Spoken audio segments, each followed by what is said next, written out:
تو مجھے نہیں پتا ہم کیسے خاموش رہ سکتے ہیں، ہم کیسے گونگے بہرے رہ سکتے ہیں۔ اس وقت میری نظر میں جمہوریت، سیاسی نظام بالکل ختم ہو چکا ہے۔ تو نئی میثاق جمہوریت کی ضرورت تو پھر ہے نا؟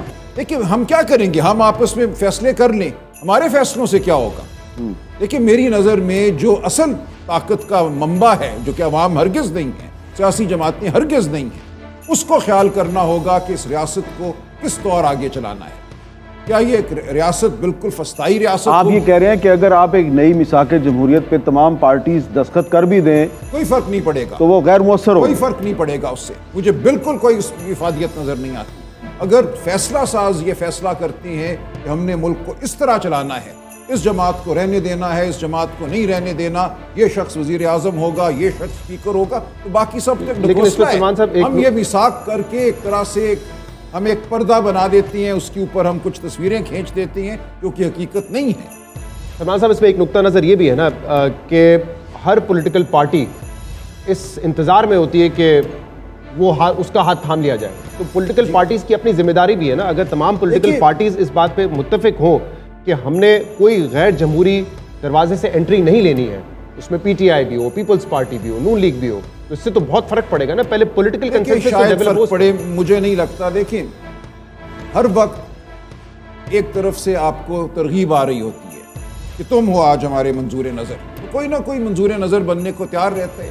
اصل بات وہ ترغیب ہے، آپ نے اس ترغیب کو ختم کرنا ہے۔ آپ نے کہنا ہے کہ یہ ترغیب دینا تمہارا حق نہیں ہے۔ جب تک ترغیب آتی رہے گی، اللہ جنت بخشے، ہمارے بہت مہربان تھے، میرے والد کے دوست تھے حنیف رامے صاحب، وہ یہ فرمایا کرتے تھے کہ اس ملک میں حالت یہ ہے کہ زلیخا جو ہے ایک زلیخا ہے اور بہت سے اور یوسف ہے، اور الزام جو ہے وہ یہ ہوتا ہے کہ جی زلیخا کی طرف سے چونکہ ترغیب آتی ہے، یوسف سے رہا نہیں جاتا۔ لیکن یہ نہیں ہے ہماری حقیقت۔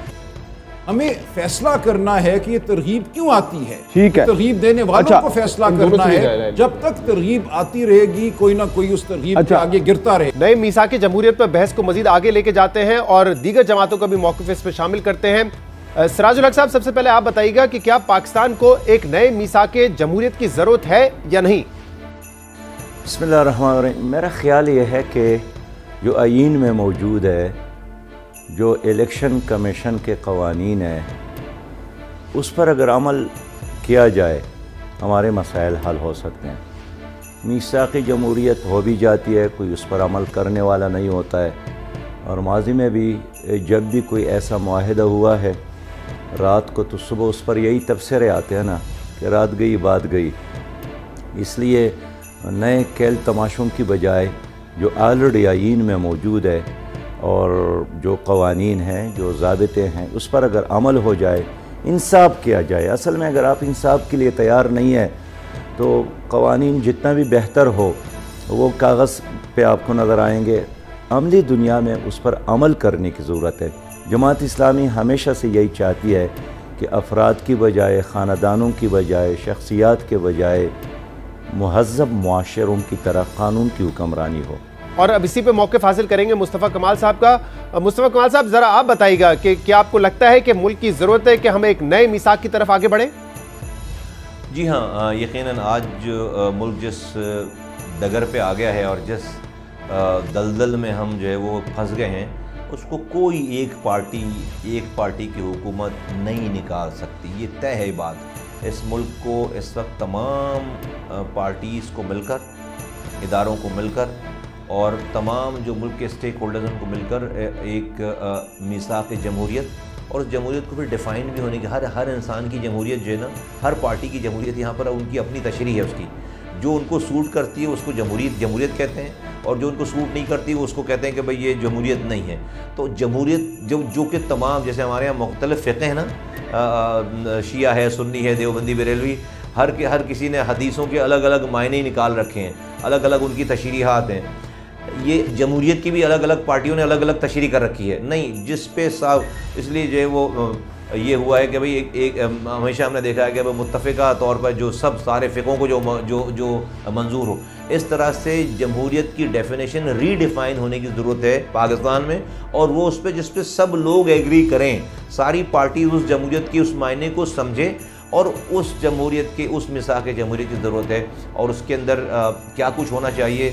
میرے پاس ہم ایک پورا اس کے بارے میں رائے رکھتے ہیں. تو یقیناً ایک میثاق جمہوریت کی ضرورت ہے اس ملک کو, اور تمام لوگوں کو مل کر, تمام اسٹیک ہولڈرز کو مل کر ایک میثاق جمہوریت کی ضرورت ہے, جس میں بیسک ایسی کچھ چیزیں طے ہو جائیں کہ جس کے اوپر جو ہے وہ کوئی کانفلکٹ نہ ہو, سیاست اس کے بیونڈ ہو, تاکہ ہم ملک کو آگے نکال سکیں. اور ایمل ولی صاحب, آپ کا کیا نقطہ نظر ہے؟ کیا ملک کو اس وقت ایک نئے میثاق کی ضرورت ہے؟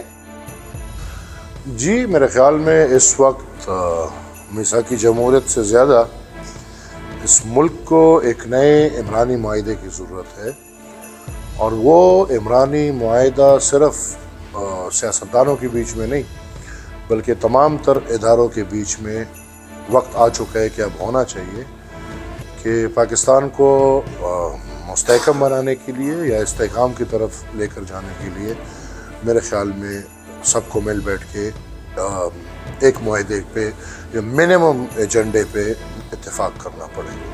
ہماری گفتگو جاری ہے. گریٹ ڈبیٹ میں ایک بریک کا وقت ہوا چاہتا ہے, بریک کے بعد دوبارہ ملتے ہیں.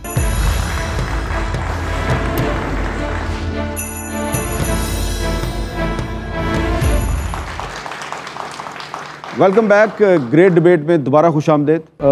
مصدق ملک صاحب, میرا سوال ہے آپ سے.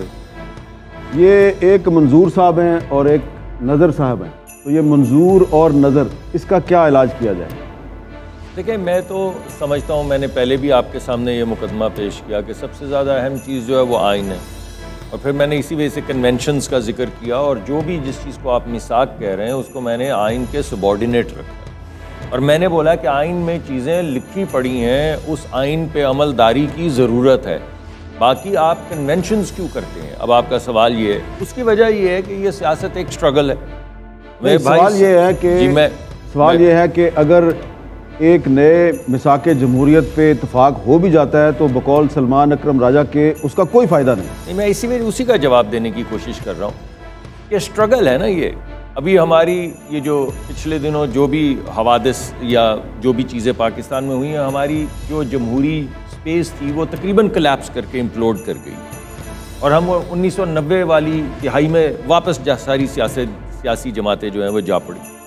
اب اس کے ٹکڑے جمہوریت کے اکٹھے کر کے آگے بڑھنا جو ہے یہ ایک سٹرگل ہے, اور اس سٹرگل کے اندر سب کو ایک دوسرے کا بازو تھامنا پڑے گا اور آگے بڑھنا پڑے گا. اور وہ سٹرگل اس صورت میں ہوگی جب میثاق پیپلز پارٹی کے ساتھ ہوا, پی ایم ایل این کا, اس میں کئی بریچز آئے, لیکن کوئی ایسا فنڈامنٹل بریچ نہیں تھا جس میں جمہوریت ڈی ریل ہو سکے.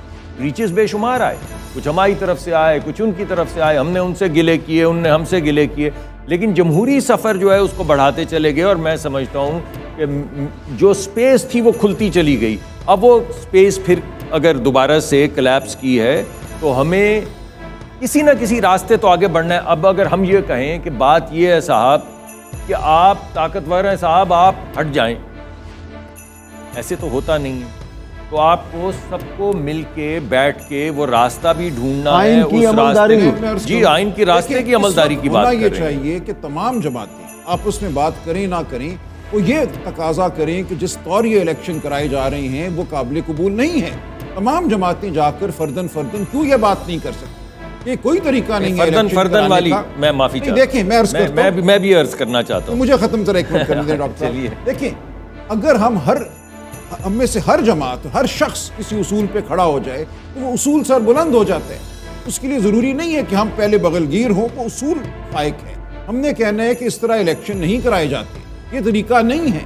وہ عدالتی جبر ہو, وہ کسی اور ادارے کا جبر ہو, کیوں ہم سب اصولوں پر کھڑے نہیں ہوتے, اور کیوں ہم نہیں کہتے کہ الیکشن کرانے کا ساری دنیا میں ایک طریقہ ہے, ایک مروج اصول ہے, اس کے تحت الیکشن کرائیے اور پھر اس کے بعد ہونے دیجئے جو ہوتا ہے. ہم نہیں مانتے, جب لوگوں کو اٹھایا جاتا ہے رات کو اس وقت بھی ہم آواز بلند نہیں کرتے, ہم ادھر ادھر دیکھتے ہیں کیونکہ یہ میرا نہیں ہے, یہ اس کا ہے. میں اس پہ کچھ کہنا چاہتا ہوں. دیکھیں میری بات مکمل نہیں ہوئی. اگر ایسا ہے تو ہاتھ بغل گیر ہونے میں, ہاتھ پکڑنے میں حرج کیا بھائی؟ یہ تو وہی بات ہو گئی جو عمران خان صاحب کہتے تھے کہ ہاتھ نہیں ملاؤں گا, باقی جو مرضی کر لو, ہاتھ نہیں ملاؤں گا. تم اپنے اصول پہ کھڑے ہو جاؤ, میں ہاتھ نہیں ملاؤں گا. اور میرا اصول یہ ہے کہ جب تم پہ قہر گرے گا تو اس وقت میں خاموش ہو جاؤں گا. اس وقت نہ کوئی اصول رہے گا, نہ کوئی شخص رہے گا. جب رات کی تاریکی میں کسی اور کو اٹھایا جائے گا, جب ایک دوسرے کے شک میں آپ رہیں گے, جب آپ وہ ہمیں یقین ہی نہیں ہے. ہمیں معلوم ہے ذرا ڈھیل ہوئی تو ہم تو گئے, ہمیں تو گردنیں آپ کٹوا دیں گے, پہلے آپ کاٹتے رہیں. اس وجہ سے میں کہہ رہا ہوں کہ اگر آپ جو بات کہہ رہے ہیں اس اصول پہ آپ واقعی قائم ہیں تو اٹھیں, آئیں, ہاتھ ملائیں. خان صاحب کیوں باہر نہیں نکلتے؟ خان صاحب کیوں ابھی بھی کہتے ہیں میں نہیں چھوڑوں گا؟ بھائی کسے نہیں چھوڑیں گے؟ میں اس وجہ سے آپ کو کہہ رہا ہوں کہ آپ کی کسی بات سے مجھے اختلاف نہیں ہے. صرف اختلاف اس بات پہ ہے کہ اگر واقعی آپ جو کہہ رہے ہیں وہ سچ ہے اور آپ صرف یہ نہیں چاہتے کہ آپ کے لیے سارے لوگ کھڑے ہو جائیں, آپ یہ چاہتے ہیں کہ جمہوریت کے لیے اور سب کے لیے سب کھڑے ہو جائیں, تو قدم بڑھائیں. آپ کو انہوں نے بھی کہا تھا, آپ کو بلاول نے بھی کہا تھا قدم بڑھاؤ, عمران خان ہم تمہارے ساتھ ہیں. آپ کو شہباز شریف نے بھی کہا تھا کہ آئیے ہاتھ ملائیں, ہم لے کر سب آگے چلتے ہیں. تو آئیے ہاتھ ملائیں, اگر بات کرنی ہے تو آگے بڑھائیں اس کو. میر صاحب المیہ یہ ہے اس وقت کہ الیکشن تو شیڈ ہی رہے ہیں سارے ہی, لیکن 2013 والا بھی کنٹروورشل تھا, 18 والا بھی کنٹروورشل تھا, لیکن وہ دونوں الیکشن ہونے کے بعد کنٹروورشل ہوئے تھے. یہ الیکشن ہونے سے پہلے کنٹروورشل ہوا ہے. یہ سوال نہیں ہے کہ 8 فروری کو کیا ہوگا, سوال یہ ہے کہ 9 کو کیا ہوگا. اگر آپ کسی کو زبردستی لا کر بٹھا بھی دیتے ہیں اس کی لیجیٹیمیسی کیا رہ جاتی ہے؟ ہم نے اس وقت بھی کوشش کی یہ مذاکرات کے لیے, جب عمران خان نہیں مان رہے تھے, یہ گئے تھے وڑائچ صاحب اور باقی سول سوسائٹی, پھر الٹیمیٹلی انہوں نے عمران خان صاحب کو منوایا. اس کے پیچھے بھی آصف زرداری صاحب نے کہا تھا کہ اگر پولیٹیکل سیاسی مسائل سیاسی لوگ حل نہیں کریں گے, وہ اور آئے گا تو اس کے اپنے موٹیوز ہوں گے. یہ مولانا فضل الرحمان صاحب بھی نہیں مان رہے تھے, بلاول صاحب ان کے پاس بھی گئے تھے. پیپلز پارٹی نے تو ہمیشہ ایسی کوشش کی ہے کہ ہم چیزوں کو لے کر چلیں, ایون جیل میں ہوتے ہوئے بھی ہم نے کوشش کی ہے. اب بھی سلوشن یہ ہے کہ اگر یہ الیکشن فیئر اینڈ فری نہ ہوئے تو اس الیکشن کی نہ صرف کریڈیبلٹی نہیں ہوگی, بلکہ آنے والے وقت میں پاکستان کو جس استحکام کی ضرورت ہے مزید عدم استحکام کا آخر میں ذرا یہ بتا دیں, یہ والا ہم ریپ اپ کرنا چاہ رہے ہیں, یہ والا جو ہمارا سیشن ہے, کہ نئے مساق جمہوریت کی ہمیں ضرورت ہے یا نہیں. دیکھیے اس حد تک ہے کہ ہم سب اس بات پہ اتفاق کریں کہ جو آئین کے بنیادی اصول ہیں ان کے لیے ہم نے لڑنا ہے, ان کے لیے ہم نے کھڑے ہونا ہے. یہ ہے وہ میثاق جو ہمیں چاہیے, اور آئین میں یہ دی ہوئی ہے. اس پہ آپ اتفاق کرتے ہیں؟ بالکل کرتی ہیں. دیکھیں جب یہ بات ہو رہی تھی الیکشن کے حوالے سے, میں نے 3 دن پہلے اڈیالہ جیل میں عمران خان سے یہ سوال کیا کہ کیا یہ درست ہے کہ ایک تاریخ آپ کو دے دی گئی تھی اور آپ اس تاریخ پہ نہیں مانے, جو یہ بات کی جاتی ہے جی 2023 میں ایک تاریخ طے ہو گئی. انہوں نے بڑی تفصیل سے یہ کہا کہ کہا یہ گیا تھا مجھے, جو کمیٹی بنائی گئی تھی 3 ممبر کمیٹی اور دوسری طرف سے بھی کمیٹی, عمر بندیال کے ہوتے ہوئے الیکشن نہیں ہونے چاہیے. عمر بندیال کی ریٹائرمنٹ کے بعد الیکشن ہوں گے. کہتے یہ کیا یہ لائن تھی؟ عمر بندیال صاحب جب تک چیف جسٹس ہیں الیکشن نہیں ہوں گے, اس کے بعد کرا لیجیے. نہیں میں عرض کرتا ہوں, میں آپ کو بتا رہا ہوں جو مجھے بتائی گئی. جولائی کا ایک سیکنڈ مجھے دیجیے, یہاں پہ ہم اس فالو کرتے رہے ہیں. جولائی کا مہینہ پی ٹی آئی نے کہا تھا فرسٹ ویک بجٹ کے بعد, اور پی ڈی ایم نے کہا تھا لاسٹ ویک آف جولائی. مہینہ طے ہو گیا تھا. اور پھر علی ظفر صاحب نے کہا کہ ہم پوچھ کر آتے ہیں خان صاحب سے. انہوں نے کہا کہ اگر 14 مئی کو توڑتے ہیں تو ٹھیک ہے, ورنہ کوئی مذاکرات. اس پہ آپ دونوں پارٹیز کا مختلف ہے. میں کہنا یہ چاہ رہا ہوں کہ وہ بالکل تیار تھے. ان کا موقف یہ ہے کہ بالکل ہم نے بات چیت کی, ایک کمیٹی بنائی, وہ کمیٹی مل رہی تھی, تو کیسے کہتے ہیں کہ ہم بات چیت پہ تیار نہیں تھے؟ یہ تو ضروری نہیں ہے کہ 2 لوگ ضرور آپس میں گلے ملیں اور فوٹو اپرچونٹی ہو. جب بات ہو رہی ہے سیاسی جماعتوں کے درمیان تو مکالمہ موجود ہے. یہ کہنا کہ مکالمے کے لیے تیار نہیں تھے غلط بات ہے. یہاں پہ لیں گے ایک بریک, لیکن بریک پہ جاتے جاتے کیا پاکستان کو ایک نئے میثاق کی ضرورت ہے, اس پر ہم موقف حاصل کریں گے جے یو آئی ایف کے رہنما حافظ حمداللہ صاحب سے, بلوچستان عوامی پارٹی سے منظور کاکڑ صاحب, اور جی ڈی اے سے صفدر عباسی صاحب کا. بسم اللہ الرحمن الرحیم. بہت شکریہ. دیکھیں بنیادی طور پر تو اصولی طور پر یہ ملک ایک جمہوری ملک ہے, کیونکہ اس کا نام اسلامی جمہوریہ پاکستان ہے, اور آئین بھی پارلیمانی اور جمہوری ہے.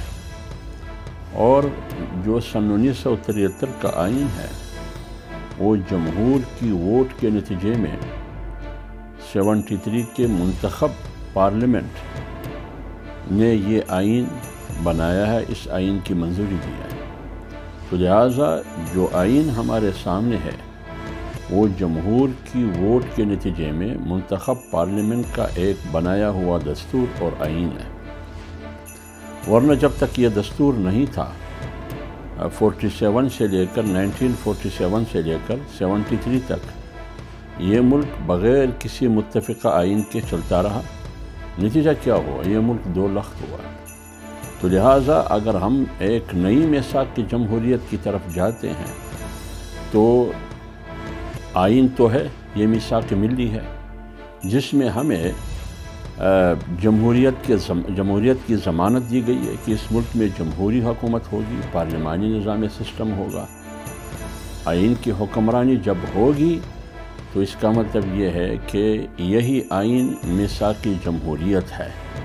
اگر آپ ایک نئی میثاق جمہوریت کی طرف جاتے ہیں تو وہ میثاق جمہوریت نئی شکل میں وہ اسی آئین کی روشنی میں ہوگی. وہ یہ ہوگا، میں اس کی مختصر سا آپ کے سامنے عرض کروں کہ تمام سیاسی قوتیں، تمام پولیٹیشن اور عدالت، جوڈیشری، ایگزیکٹو، پارلیمنٹ اور اسٹیبلشمنٹ ایک فیصلہ کرے کہ اس ملک میں حکومت کس کی ہوگی. اس ملک میں حکومت طاقت کی ہوگی یا طاقتور مراکز کی ہوگی، یا اس ملک میں حکومت عوام کی اور عوام کی طاقت کی ہوگی. حکمرانی کس کی ہوگی؟ عوام کی ہوگی یا طاقت کی ہوگی؟ یہ فیصلہ پولیٹیشین کرے اور یہ تمام ادارے ساتھ مل کے کریں. دیکھیں، بالکل میثاق جمہوریت کے حوالے سے ہم ہمیشہ بات کرتے ہیں. میثاق جمہوریت 1973 کا جو کانسٹیٹیوشن ہے اس میں آلریڈی موجود ہے، اور ساتھ ساتھ اس ملک میں اس آئین میں ترامیم ہوتی رہی ہے. تو اگر اس ملک کے آئین میں ترامیم ہوتی رہی ہے، اگر اس کے اوپر ہم امپلیمنٹیشن کر لیتے تو شاید آج ملک اور عوام اس مشکلات کا سامنا نہ کرتے، اور نہ یہ سوال آج اٹھتا کہ ملک کو نئے میثاق جمہوریت کی ضرورت ہے. تو جہاں تک میثاق جمہوریت کی بات ہے، اس پہ ابھی بھی ہمارے پاس وقت ہے. اگر اس پہ امپلیمنٹیشن ہو جائے تو شاید ہم بہت سے مشکلات سے نکل جائیں اور اپنے ملک کو اور پاکستان کو اور عوام کو جو ہے نا ایک اچھی سی زندگی اور ایک جمہوریت سے ہم کنار کر سکتے ہیں. جی جناب، پہلا جو میثاق جمہوریت ہوا تھا محترمہ بے نظیر بھٹو اور میاں محمد نواز شریف کے درمیان، اس کے بعد اس میں بہت سی چیزیں ایسی تھیں جو عمل درآمد سے رہ گئیں، اور اس کے بعد جب رضائی صاحب نے پیپلز پارٹی کی قیادت سنبھالی اور میاں صاحب کے درمیان پھر ایک مخاصمت بھی رہی، جب پنجاب کے اندر جو ہے نا حکومت کو بھی توڑا گیا، اور اس کے بعد جو ہے نا وہ ایک جو سلسلہ تھا جو گزشتہ پہلے جو ہے نا 85 کے بعد جو چلتا رہا وہ پھر دوبارہ شروع ہو گیا. اور اب بھی ایسا محسوس ہوتا ہے کہ جی وہ جو ایک جس اسپرٹ میں وہ معاہدہ کیا گیا تھا وہ اسپرٹ شاید اب دوبارہ جو ہے نا ٹوٹتی چلی جا رہی ہے. اور اب آپ دیکھ رہے ہیں کہ آج پھر ایک بیانات کا بھرپور سلسلہ ہے جو چل رہا ہے دونوں پارٹیز کے درمیان، اور اس کے درمیان جو دوسری پولیٹیکل فورسز بھی آ گئی ہیں، اور دوسری پولیٹیکل فورسز شاید جو اس میثاق جمہوریت میں پہلے شامل نہیں تھیں. اور اب جو ساتھ ہی ساتھ کیا ہو رہا ہے کہ پارٹیز کے اندر جو ایک وراثتی تصور ہے وہ بڑھتا جا رہا ہے. پارٹیز اپنی جو ہے نا پولیٹیکل سپیس گنوا رہی ہیں، اور پھر آنے والے دنوں میں جو ہے نا مجھے لگتا ہے کہ جو جس طرح یہ معاملات چل رہے ہیں تو اس کے اندر جو ہے نا اسٹیبلشمنٹ کا اپنا کردار جو ہے نا وہ بڑھتا چلا جا رہا ہے. تو میں یہ محسوس کرتا ہوں کہ آنے والے دنوں میں ایک بہت سیریس پولیٹیکل کرائسس کی طرف ہم بڑھ رہے ہیں، اور اس کے لیے ضروری ہے کہ جی تمام پارٹیاں بیٹھیں، دوبارہ بات کریں، اور کہاں اگر کہیں جو لوگ کسی جوڈیشل یا جو ملٹری اسٹیبلشمنٹ یا بیوروکریٹک اسٹیبلشمنٹ کو انوالو کرنے کی ضرورت ہے تو وہاں ان کو بھی انوالو کیا جائے، اور پاکستان کی جو موجودہ ایڈمنسٹریٹو اور آئینی اسٹرکچر ہے اس کو دوبارہ ہم جو ہے نا بحال کرنے کی کوشش کریں گے، تاکہ ہم ایک پختہ جمہوری نظام کی طرف جا سکیں.